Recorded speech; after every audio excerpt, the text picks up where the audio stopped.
दोस्तों ਇਹ ਇੱਕ ਵੀਡੀਓ ਛੋਟੀ ਜਿਹੀ ਹੈ, देखना पूरी, फिर छोटी जी गल करते हैं।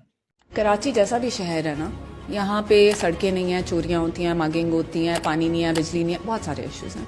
बट मुझे कराची के लोग अच्छे लगते हैं। जब आप घर से बाहर निकलते हैं तो आपको एक दफ़ा सब देख लेंगे, उसके बाद वो अपना मुंह मोड़ के कहीं कुछ और काम कर रहे होंगे, because everybody wants to work, everybody wants to make money, and if you have an issue on the road people will come and help you.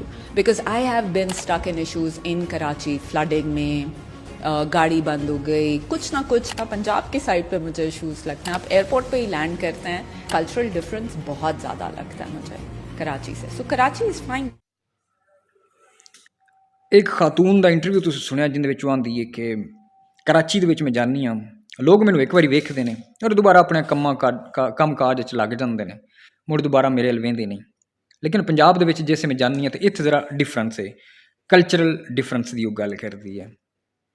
हुण इस गल नूं पूरी वजाहत अगर कर दिंदी तो चंगा आया कि क्या वो खातून जिहड़ी है कराची दे विच फुल इस तरह जिवें हुण पॉडकास्ट दे विच मेकअप करके बैठी हुई है, मेकअप दे नाल फिरदी है या बगैर मेकअप दे नाल फिरदी है। दूजी गल है कि एक नज़र लाजमी गल है सारियां दी पाउंदी है, किसी दे उत्ते भी कोई सामने आ जाए तो क्या मुड़ कोई लोग हुंदे ने उन्हां तों लोकां दी नज़र नहीं हटदी, ऐसा भी हुंदा है।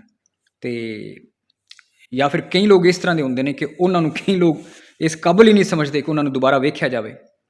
बाकी इस भैन जी नूं मेरी गुजारिश है कि पंजाबी कल्चर के हवाले नाल तुसी स्टडी करो, इस चीज़ नूं जानो कि पंजाब दे अंदर पंजाबियां नूं जिस टाइम वो बच्चे होंदे ने एक गल समझाई जाती है, सिखाई जाती है, इज्जतां सारियां दियां सांझियां होंदियां ने, धियां भैणां सारियां दियां सांझियां होंदियां ने।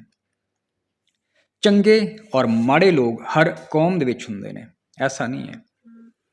यकीनन पंजाबियों के अंदर भी बुरे लोग भी हो सकते, सारे चंगे लोग नहीं होंदे।